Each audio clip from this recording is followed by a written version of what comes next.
Success isn't elusive because you're unworthy or incapable. According to Owen Hermstring in The Law Behind the Laws, success evades you because you're unknowingly activating hidden resistance within your own energy field. This law isn't about bad luck or timing. It's about the subtle energetic forces you're sending out, the ones your conscious mind doesn't even realize are working against you. Many people chase success with conscious effort, discipline, long hours, vision boards, positive affirmations, and yet find themselves stuck in the same frustrating loop. Hermstring explains that the problem isn't the action itself, but the energetic undertone behind that action. If your pursuit of success is laced with fear, scarcity, or the need to prove your worth, the universe responds not to your goal, but to the frequency behind it. Let's unpack what that really means. Think about how you feel when you work toward your goals. Is there excitement or desperation? Is there clarity? Or a fog of self-doubt, pressure, and impatience? These emotional tones are frequencies. They shape the signal you're broadcasting to the universe. And as Hermstring emphasizes, the universe mirrors what you believe, not what you say. This is the essence of the law of hidden resistance. You're chasing something consciously, but unconsciously you're resisting it. And that resistance wins every time. It's like driving with one foot on the gas and the other on the brake. You're exhausted, confused, and frustrated because your effort isn't matching your result. But it's not about effort, it's about energetic congruence. Hermstring offers a powerful exercise in the book. Sit in silence and write down your goal. Then, without overthinking, write down all the reasons it feels far away. These automatic responses, "It's too late for me," "I'm not good enough," "People like me never make it," are the energetic blocks keeping success at bay. They don't scream, they whisper, but they shape everything. What makes this resistance so dangerous is that it hides in socially acceptable behaviors. Perfectionism, that's resistance. Overworking, that's resistance. Avoiding risks until everything feels safe, that's resistance too. These patterns give the illusion of progress but are, in reality, protective mechanisms that keep you from the very breakthroughs you claim to want. In The Law Behind the Laws, Hermstring writes, "Every time you act from fear masked as discipline, you tell the universe you don't believe you'll be supported, and the universe says, 'As you wish.' This isn't metaphor, it's energetic alignment in action. You are constantly affirming your truth through emotion, not words. So how do you dissolve this hidden resistance? The answer is presence. Begin by noticing where your pursuit of success feels heavy, obligatory, or frantic. Those are your red flags. Then, instead of pushing harder, pause. Ask yourself, what am I really afraid would happen if I succeeded? Often, the resistance comes from deeper beliefs: fear of abandonment, fear of criticism, fear of losing control. Once these are acknowledged, the charge weakens. Hermstring also recommends replacing effort with alignment. He introduces what he calls micro-alignments, small daily decisions that feel good in your body, not just smart in your head. These actions don't look dramatic, but they shift your frequency. And over time, your energy becomes congruent with the success you desire, not resistant to it. The law of hidden resistance isn't about blaming yourself for energetic blocks. It's about taking radical ownership of your frequency. When you release the need to chase, strive, or prove, and instead align with ease, trust, and clarity, you stop pushing success away. You become a match for it. In closing, the first hidden force that Owen Hermstring exposes is this: resistance doesn't look like resistance. It looks like effort. It feels like control. But beneath it is fear, and the universe can smell fear even when it's dressed in discipline.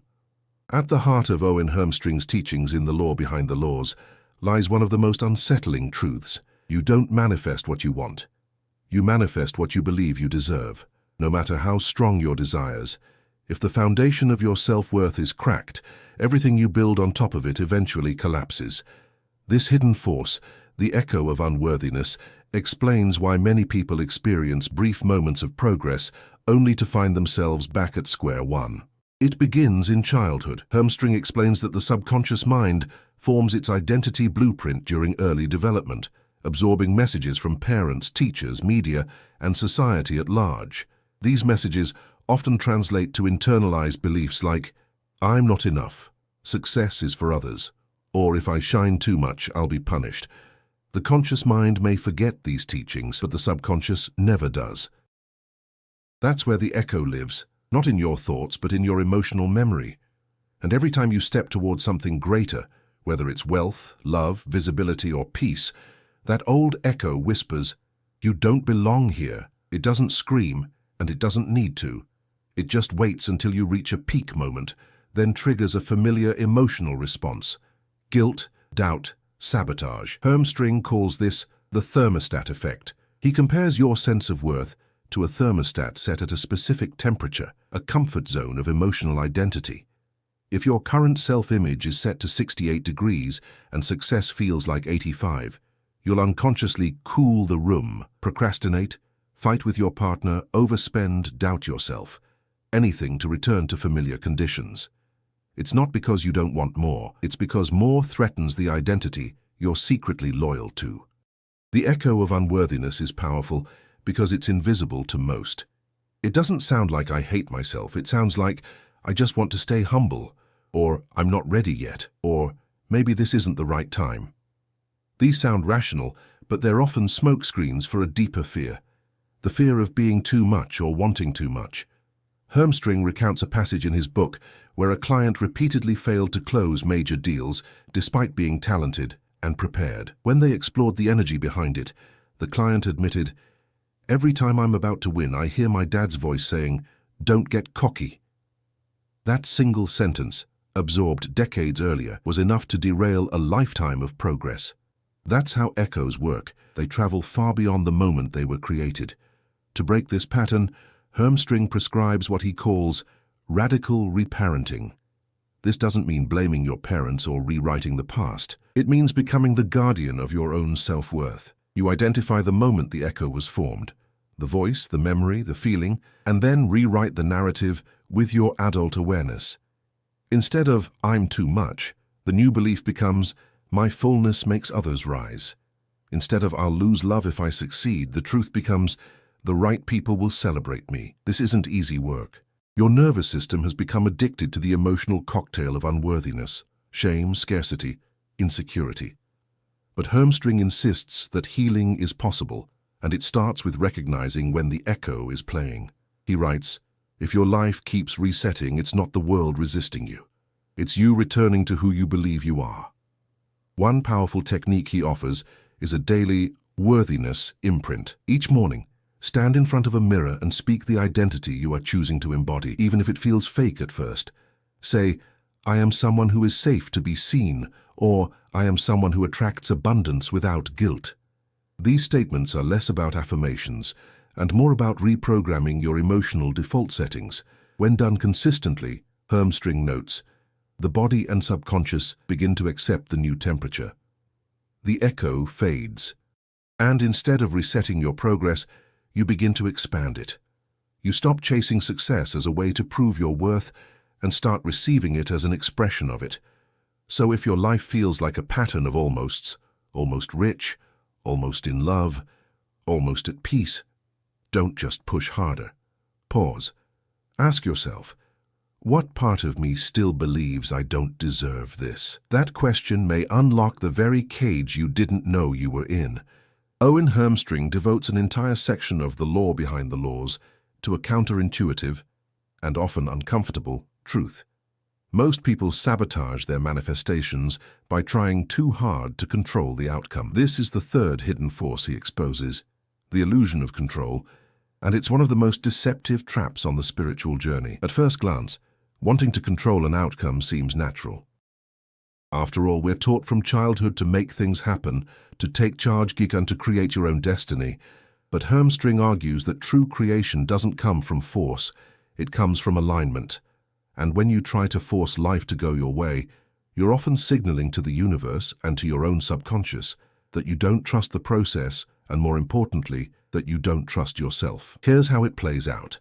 You set an intention, for example, to find a meaningful relationship, but instead of aligning with the energy of love, worthiness, and openness, you start micromanaging every interaction. You overanalyze texts, you chase people who aren't aligned, you fixate on timelines, What started as a pure desire becomes distorted by fear and urgency. That distortion, Hermstring explains, is resistance, and resistance repels what you're trying to attract.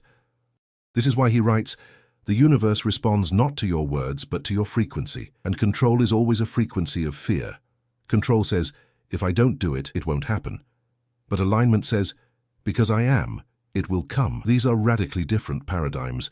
One is rooted in anxiety and scarcity, the other is grounded in identity and energy, and only one is sustainable. Hermstring compares it to rowing a boat upstream. You might make progress through sheer effort, but you exhaust yourself, and the moment you stop paddling, you drift back. On the other hand, if you release the oars and allow the current, the aligned flow of your inner world, to carry you, things begin to unfold with ease. Not because you're passive, but because you're in sync. One of the most powerful ideas in this chapter is Hermstring's redefinition of surrender. In modern culture, surrender is often confused with giving up. But Hermstring says surrender is the highest form of participation. It's not doing nothing, it's doing only what aligns. He gives the example of a woman who desperately wanted a promotion. She networked, stayed late at the office, took on extra projects, but she was acting from desperation. She believed she had to manipulate the situation to be seen. It wasn't until she let go of the outcome and began embodying confidence and value without external validation that the opportunity came, not from her direct boss, but from another department that had quietly observed her growth. That's how surrender works. It doesn't ignore desire, it detaches from obsession. Hermstring puts it plainly. You can't control and create at the same time. Choose one. This idea is further illustrated by a key principle in his book, Energy Precedes Visibility. He explains that many people try to become visible in the world, to get noticed, promoted, validated, before they've done the inner energetic alignment. But until your internal state matches the frequency of what you desire, any visibility you gain will either be temporary, overwhelming, or self-destructive. This explains why so many people get what they want, only to lose it. The job that leads to burnout, the relationship that feels hollow, the money that vanishes.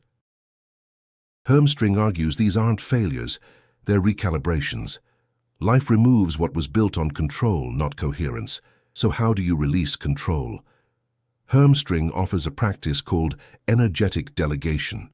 Each morning, write down your intention, then ask yourself, what would this version of me do today if I already had this? Then only act on what feels aligned, not what feels panicked. You'll notice that the most powerful steps rarely feel urgent. They feel inspired. He also recommends paying attention to your language. Phrases like, "I need this to happen," or "I have to make this work," are signals of energetic resistance. Replace them with, "I trust this," or something better, or "I am the match for this now." These aren't just affirmations, they are rewiring commands for the subconscious. Ultimately, Hermstring reminds us that the illusion of control is rooted in a deeper wound, the belief that we're alone in this process. But when we remember that life is not happening to us but through us, control becomes irrelevant. We shift from force to flow, from fear to faith. At first glance, desire appears to be a clear and positive signal. It tells us what we want, what we crave, what we're working toward. But Owen Hermstring reveals a far more complex and unsettling truth in the law behind the laws, that many people unknowingly sabotage what they want, because underneath that desire lies a hidden fear. This fourth hidden force is one of the most paradoxical because it exposes the gap between conscious intention and subconscious programming. You may say you want wealth, love, or recognition, but if a deeper part of you associates those things with danger, unworthiness, or shame, your subconscious will block it every time. Hermstring writes, "Your mind does not bring you what you want. It brings you what it believes you are safe to have." This is a pivotal point, and it explains why positive thinking alone fails. Because if you affirm abundance but secretly fear responsibility, or if you say you want love but associate intimacy with pain, your subconscious won't let those desires take root. It will create detours, delays, and distractions to keep you in the realm of the familiar, even if the familiar is painful. One of the most striking examples Hermstring gives is of a man who grew up in a household where success was punished. His father, insecure about his own failures, belittled any achievement, saying things like, "Don't get cocky," or "Money changes people for the worse." As an adult, this man consciously worked hard to build a business, but every time he got close to a breakthrough, he would sabotage it, missing deadlines, ignoring opportunities, picking fights with clients. It wasn't until Hermstring helped him uncover the deeper belief, "If I succeed, I'll be rejected like my father rejected me," that things began to shift. The man didn't need more discipline. He needed safety around success. Hermstring calls this desire duality, the split between the conscious and subconscious mind. And he warns that unless this split is healed, the very things we chase will continue to slip through our fingers, not because we're unlucky, but because we're energetically incompatible. This duality also explains why many people feel exhausted on the path of self-improvement. They read the books, do the affirmations, work on themselves, but nothing sticks. That's because they're layering positive thoughts on top of negative beliefs. It's like pouring clean water into a dirty glass and wondering why the taste doesn't change. So how do we identify and transform these hidden fears? Hermstring introduces a practice called shadow mapping. It's a method of bringing unconscious beliefs into conscious awareness. It starts with a simple question: what do I think will go wrong if I get what I want? He encourages people to journal the answers without censorship. Common themes arise. If I get rich, people will use me. If I find love, I'll be abandoned. If I succeed, I'll lose myself. These aren't just fears, they're energetic barriers. And until they're dismantled, no amount of hustle will override them. But Hermstring doesn't stop at identification. He insists that the body must also be involved in the healing. The subconscious speaks through sensation, he says. If your stomach tightens when you think of wealth, or your chest closes when you imagine love, that's where your work is. To shift these patterns, he introduces somatic rewiring, small repeated actions that teach the nervous system that new experiences are safe. For example, someone who fears visibility might start posting one honest sentence a day online. Someone afraid of love might practice staying present during vulnerable conversations instead of deflecting. These aren't grand gestures, they're micro-signals to the subconscious. It's safe to have this now. Hermstring is clear, and the goal isn't to eliminate desire, it's to purify it. When a desire is no longer entangled with fear, it becomes magnetic. You stop chasing it, it starts coming to you. He writes, "A pure desire is irresistible, not because the world changes, but because you stop resisting yourself." In one chapter, Hermstring shares a story about a woman who wanted to be a public speaker. She dreamed of stages, impact, visibility, but when they explored her subconscious beliefs, it became clear she was terrified of being misunderstood, a wound from childhood. Once she acknowledged this fear and began practicing visibility in small, safe ways, speaking in small groups, sharing imperfect videos, her energy shifted. Within 6 months, she was invited to speak at a major wellness conference. Not because she forced it, but because she became aligned with it. This is the core message of the fourth hidden force. What you want is available, but only to the version of you who feels safe having it. If your desires keep slipping away, look beneath them. That's where the real work and the real freedom begins. In The Law Behind the Laws, Owen Hermstring pulls no punches when it comes to one of the most seductive illusions of our time: control. He argues that many of the people who feel stuck in life are not doing too little. They're doing too much. They are overthinking, overplanning, overanalyzing, and ultimately trying to force an outcome that only surrender can unlock. Hermstring writes, "Control is the language of fear dressed in logic. We disguise our anxiety as preparation. We call our rigidity responsibility.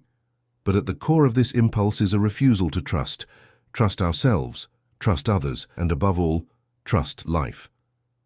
This topic isn't about being careless or passive. It's about recognizing that when we cling too tightly to how things should unfold, we close ourselves off from how they could unfold. And in doing so, we miss the very synchronicities, opportunities, and breakthroughs we're working so hard to create. Hermstring introduces a concept called energetic chasing. It's when our energy says, "This must happen, and it must happen now, in this exact way." From the outside, we look productive. We hustle, plan, network. But the energy underneath is desperate, and desperation repels. People sense it, the universe responds to it, and what we desire stays just out of reach. He He compares it to trying to grab a bar of soap with clenched fists.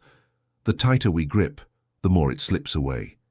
In the book, Hermstring tells the story of a client who was trying to manifest a romantic relationship. She had a vision board, daily affirmations, and a meticulous checklist of her ideal partner. But nothing worked. Every date fizzled. Every effort led to disappointment. When Hermstring worked with her, he quickly saw the root issue. She didn't want love. She wanted control disguised as love. She was terrified of vulnerability, of the messiness of human connection. Her vision of partnership was so rigid, so polished, that no real person could enter. He challenged her to let go of the list, to stop scripting every interaction, to let herself be seen instead of constantly managing how she appeared. At first she resisted. She felt exposed. But slowly she began relaxing into the unknown, and within months she met someone who didn't fit her list, but who gave her what she actually needed: safety, laughter, depth. That relationship didn't come from control. It came from surrender. This principle doesn't only apply to love. Hermstring outlines how people try to control money, career, healing, even spiritual growth. They micromanage their path so tightly that there's no room for grace. No room for the unexpected, no room for expansion. Control in this context is a form of spiritual arrogance. It's the belief that we know better than the intelligence that animates all things. And yet, ironically, the more we try to control, the more exhausted and disempowered we become. Hermstring makes a bold claim: the energy of letting go is more powerful than the energy of trying. That statement shakes people. We've been raised to believe the opposite, that more effort equals more results. But he shows how surrender, when done from a place of clarity, is not giving up. It's partnering with something larger than our ego. He gives an example from nature: the way rivers flow around obstacles, the way trees bend with the wind, the way seeds sprout in silence. None of these forces are trying, they are aligned. And alignment, Hermstring insists, creates more impact than force ever will. So how do we apply this in daily life? First, he advises identifying what we're clinging to most. Is it a timeline, a specific outcome, a certain image of ourselves? Wherever there's tension, there's usually an attempt to control. Next, he introduces sacred surrender practices. These aren't spiritual bypasses. They're intentional ways to loosen our grip. It might be taking a day off from planning, speaking honestly instead of impressively, saying, "I don't know," without shame, trusting that rest won't destroy progress. These small shifts send a massive signal to the subconscious: I am safe without control. And that safety is what changes everything. When we stop demanding, we start allowing. When we stop forcing, we start receiving. Hermstring calls it activating the vacuum, the energetic space that invites miracles, solutions, and breakthroughs we couldn't have planned if we tried. He also addresses the fear of chaos. Many people believe that if they stop controlling, everything will fall apart. But he argues that most of what collapses wasn't aligned to begin with. It was held together by tension, not truth. And when we let it go, we make room for what's real. In one chapter, Hermstring writes, "What if life doesn't want to punish you or delay you? What if it's simply waiting for you to stop interrupting it?" That question reframes everything. It invites us to shift from architect to co-creator, to trust that our role is to align our energy, and then let the how, the when, and the who take care of themselves. In the end, the illusion of control is just that, an illusion. Real power lives in presence, flexibility, and openness. The moment we let go is the moment life can finally show up. One of Owen Hermstring's most piercing revelations in The Law Behind the Laws is this: you don't attract what you want. You attract what you believe you deserve. And when there's a hidden conflict between your desires and your subconscious sense of worthiness, you unknowingly become the very barrier to the life you're chasing. This internal tug-of-war is rarely visible on the surface. On paper, everything looks aligned. Your vision board is full, your affirmations are consistent, you've read all the books. But beneath the surface, in the subconscious terrain shaped by early experiences, beliefs, trauma, and inherited patterns, another truth whispers louder: I'm not enough for this, or people like me don't get that. Hermstring explains this using a powerful metaphor. He compares the subconscious mind to a thermostat. No matter how much external heat you bring, money, opportunities, relationships, your inner thermostat will always regulate back to the temperature you've been conditioned to feel safe in. If you receive more than you believe you're worth, you'll sabotage it, not because you're bad, but because you're out of sync with your internal set point. He recounts a story in the book about a man named Julian who had spent 10 years trying to build his business. He had the skills, the strategy, and even the investors, but every time he got close to a major breakthrough, something would fall apart. Either he'd back out at the last moment or pick fights with his team, or the deals would mysteriously collapse. It wasn't bad luck, it was self-protection. During one session, Julian admitted that deep down, he didn't feel he was the kind of man who deserved success.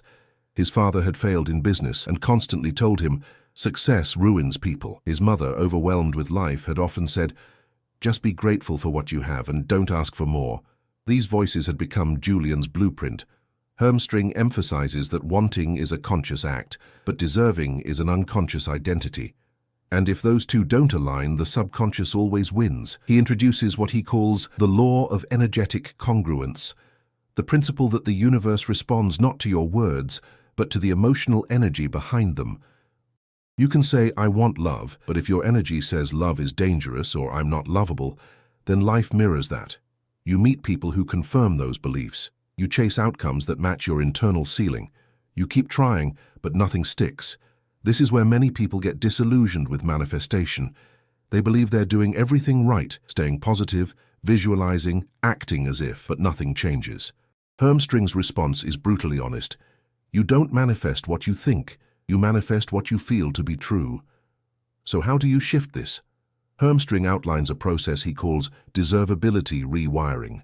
It's a deep emotional excavation that begins with identifying the origin of your worth ceiling. Whose voice first made you feel undeserving? When did you start believing that your needs were too much?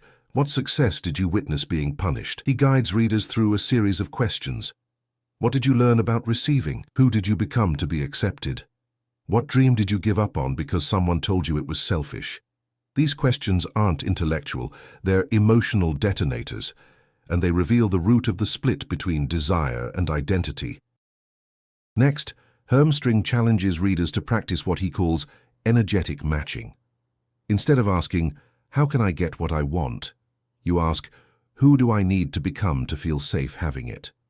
This isn't about faking confidence, it's about creating alignment between your inner emotional world and the life you say you want. That might look like healing your fear of visibility before launching a brand, learning to receive help before asking for more responsibility, releasing guilt around money before trying to earn more of it. One of the most impactful quotes in this section is, "If your dream feels too big, it's not your dream, it's your self-concept that's too small." That line hits hard because it reframes the problem. The issue isn't the size of our desires, it's the size of the box we've put ourselves in, and to break out of it, we don't need to hustle more, we need to heal more. Hermstring also discusses the role of the nervous system. Many people equate discomfort with growth, but their bodies are actually in a chronic state of alert. They're addicted to stress because it feels familiar. So even when peace, love, or success shows up, it feels foreign, untrustworthy. So they push it away even if they don't realize they're doing it. He recommends somatic practices, breathwork, EFT, embodied affirmation, to help regulate the nervous system so that receiving doesn't feel threatening. Because at the end of the day, receiving isn't just a mindset, it's a capacity. Hermstring closes this chapter with a simple but powerful invitation. Stop asking for more. Start becoming someone who knows they belong with more. Because when your inner world finally feels safe having what your outer world is trying to bring, resistance vanishes, and you stop repelling the very things you once chased. One of the most misunderstood blocks to success, according to Owen Hermstring in The Law Behind the Laws, is the disconnect between who you believe you are and what you say you want. He argues that no matter how inspiring your goals are, if your self-identity is not in harmony with them, you'll subconsciously block their manifestation, not out of fear or laziness, but because of misalignment. This misalignment happens when the vision you carry consciously, success, love, abundance, clashes with your subconscious sense of identity. You may tell yourself, "I want to be wealthy," but internally still see yourself as the underdog, the struggler, the one who always has to fight for scraps. In that case, wealth isn't just far away, It's incompatible with how you see yourself, and until that identity evolves, the vision can't land. Hermstring writes, "Your subconscious isn't loyal to your goals. It's loyal to your identity." That means no matter how hard you try to change your external circumstances, you will always default to behaviors, relationships, and decisions that confirm who you believe you are deep down. Take the story of Serena, a woman in her 40s who always dreamed of being a public speaker. She went to workshops, read all the right books, practiced her talks in the mirror. But when it came time to apply to speak at events or even post a video online, something stopped her. She hesitated, procrastinated, or found a way to justify why it wasn't the right time. After working through Hermstring's framework, Serena realized that she still saw herself as the quiet one, a childhood identity shaped by years of being told to stay in the background. Speaking on a stage, being seen, wasn't just scary. It felt like a betrayal of her past self. Until she could release that outdated identity and claim a new one, the woman whose voice matters, she would keep sabotaging opportunities without knowing why. Hermstring emphasizes that identity is not just formed from memories, it's formed from emotions. If you were praised for being humble or sacrificial, you may carry guilt for wanting more. If you were labeled too sensitive, you may still be hiding your heart. If you were rewarded for being strong, independent, or silent, then receiving support, softness, or visibility might feel unsafe. The key question, Hermstring says, is not, "What do I want?" but "Who must I become to naturally experience what I want?" This is where most vision boards fail. People put pictures of luxury cars, beach houses, or thriving relationships on their wall. But they never ask, is the current version of me compatible with this outcome? If not, no amount of visualization can override the internal friction. He introduces a concept called identity fracture, the psychological gap between your current self and your future self. It's not just a mindset problem, it's an energetic conflict. The bigger the gap, the harder it is to sustain progress without burnout. That's why people who force themselves into action without healing their identity often collapse, relapse, or quit. To close this gap, Hermstring lays out a process he calls identity expansion. The steps include self-concept auditing. Where did your current identity come from? Who taught you what was possible for you? Which traits were celebrated in your family or culture, and which ones were rejected? Emotional integration. Can you make peace with your past selves without letting them define your future? Can you grieve the old story while choosing a new one? Embodiment rituals.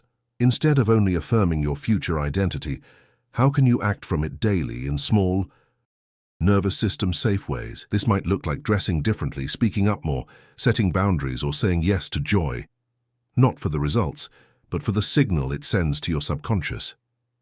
This is who I am now.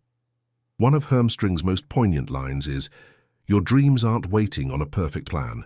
They're waiting on a new version of you.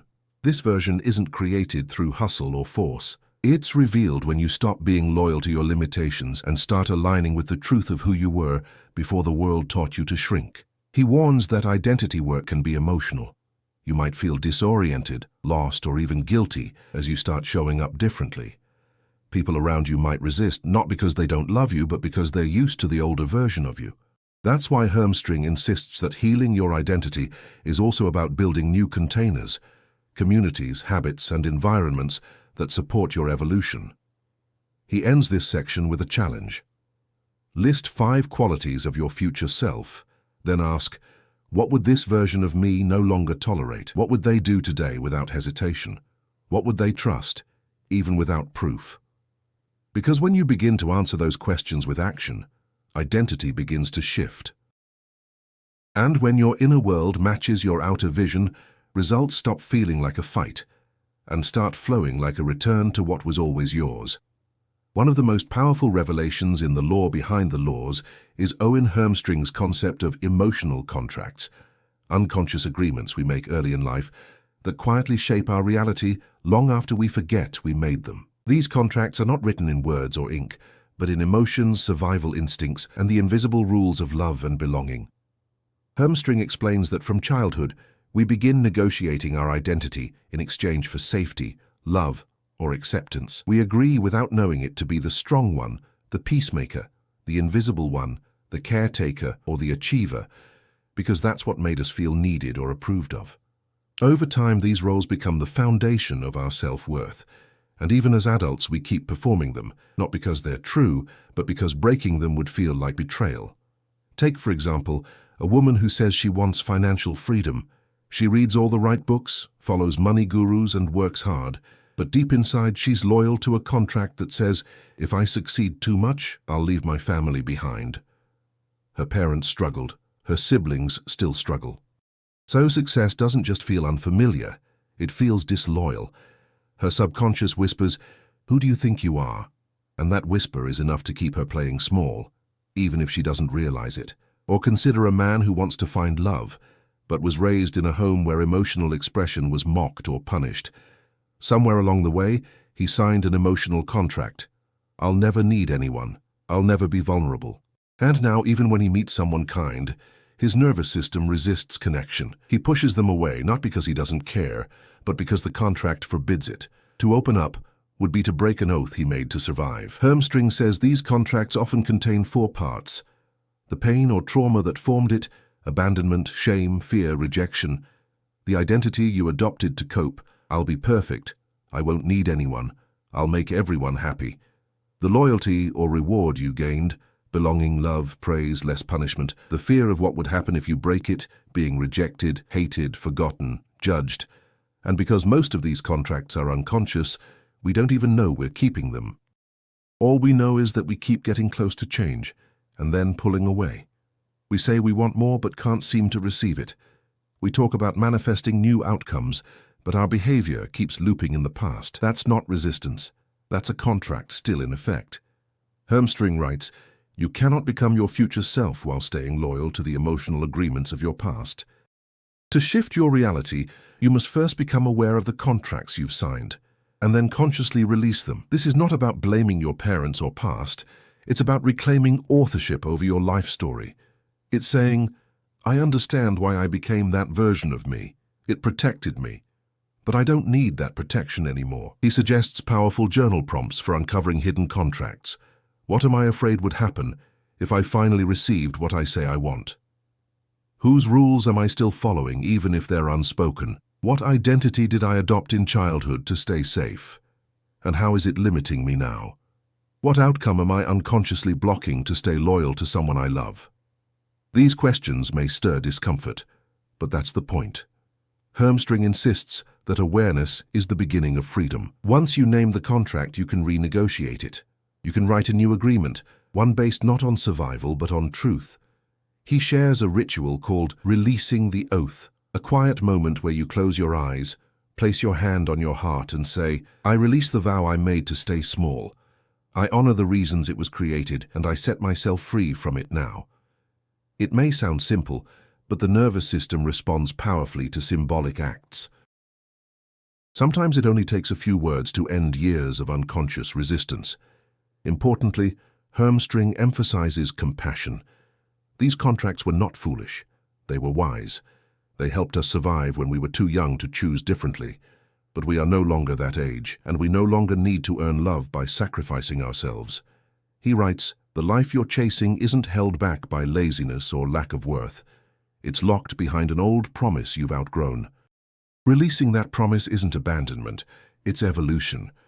One of the most confronting truths Owen Hermstring reveals in The Law Behind the Laws is this: the belief that hard work guarantees success is not just incomplete, it's often misleading. For many, this idea is sacred. It's a core identity. We're taught from a young age that effort equals outcome, that sweat builds fortune, that discipline creates destiny. And yet, if this were universally true, every exhausted, overworked soul would be wealthy, fulfilled, and free. But they aren't. Hermstring dives deep into this disillusionment. He writes, the universe is not mechanical. It does not reward effort by default. It responds to energy, alignment, and belief, not just motion. In other words, the law is not do more, it's be more aligned. He introduces a concept called inefficient effort loops, cycles where we pour time, stress, and labor into a goal while subconsciously sabotaging the very result we crave. These loops are seductive, they feel productive, they look committed, But underneath them often lives a deep emotional contradiction. A person may be working tirelessly toward financial freedom while subconsciously believing that money is unsafe. Or they may be chasing visibility and recognition while simultaneously fearing judgment and rejection. The result? Burnout without breakthrough. Hermstring puts it plainly. Hard work is only productive when your subconscious is in agreement with your desires.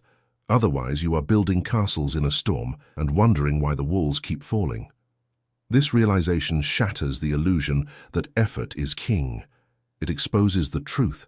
Energy is the real currency of manifestation.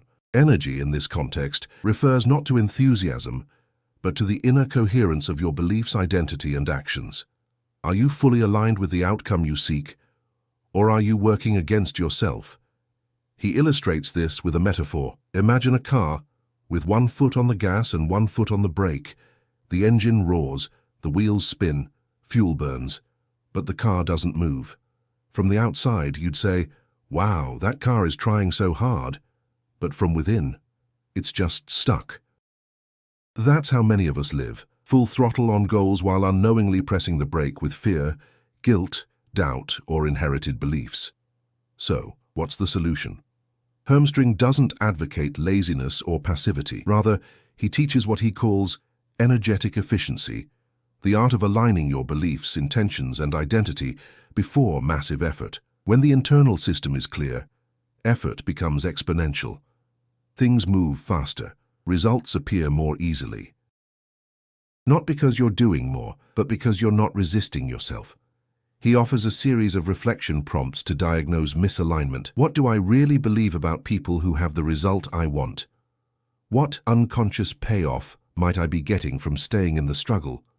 If I stopped trying so hard, what fear would surface? What would it mean about me if success came easily? These questions often reveal emotional blockages that brute force cannot overcome. Sometimes the very thing we claim to want feels threatening to our nervous system because it contradicts an old identity. A woman may say she wants love, but holds a belief that closeness equals loss of freedom. A man may want leadership, but fears being criticized or dethroned. In both cases, hard work won't resolve the contradiction. Alignment will. Hermstring insists that before you ask, "What should I do?" you must ask, "Who am I being?" He writes, "The reality you experience doesn't arise from your to-do list. It arises from your to-be list." He also challenges the glorification of struggle. In one section of the book, he writes, "You do not need to bleed to be worthy of what you desire. That is a contract handed down by people who didn't know better." He points out how entire cultures worship sacrifice, overwork, and martyrdom, and how this programming gets passed through generations. But effort born from guilt, obligation, or fear rarely produces results. It produces exhaustion. Instead, he invites the reader to shift toward aligned action. Action that comes from clarity, peace, and confidence. Action that feels like a natural extension of belief rather than a performance to prove worth. And most radically, Hermstring teaches that sometimes less effort brings more results. When the internal system is tuned, like a skilled archer who only needs one arrow because their alignment is flawless. It's not about more arrows, it's about precision. This is not motivational fluff, it's a deep, energetic principle. The universe, Hermstring says, does not respond to effort. It responds to coherence. So if you feel like you're doing everything right but nothing's working, stop. Not forever, just long enough to ask, what part of me is resisting what I say I want? Until that part is met, acknowledged, and healed, more doing won't help. Because when the heart and the subconscious say no, all the hard work in the world becomes noise. There's a quote in The Law Behind the Laws that many readers find hard to forget. You don't live in the world. You live in a mirror of what you believe the world to be. This single idea from Owen Hermstring shatters the way we're taught to perceive reality. Most people assume the world is neutral, that it simply is, and our job is to survive or succeed within its fixed rules. But Hermstring argues something much more radical and more empowering, that reality bends to our internal blueprint, not in a magical, whimsical way, but in a structured, predictable, energetic way. According to him, life doesn't just happen to you, it reflects you. And this reflection isn't always conscious. In fact, it rarely is. Much of what you experience, from the people you attract to the opportunities you miss, is shaped by the unseen beliefs that operate beneath your awareness. Hermstring calls this the inner projector, a complex set of emotional, psychological, and energetic codes that quite literally project your beliefs onto the screen of the world around you. He writes, "Every room you walk into reflects back to you what you unconsciously expect. Every relationship you enter mirrors what you believe you deserve. Every challenge or opportunity carries the fingerprint of your assumptions." Let's unpack what this means. Imagine two people walking into a networking event. One has an inner belief that says, "People are interested in what I have to say."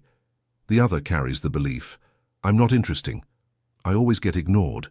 Now ask, will these two people experience the same event?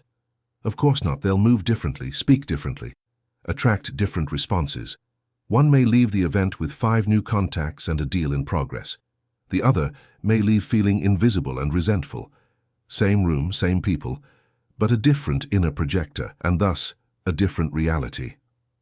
Hermstring reminds us that this doesn't make reality imaginary. It makes it personal.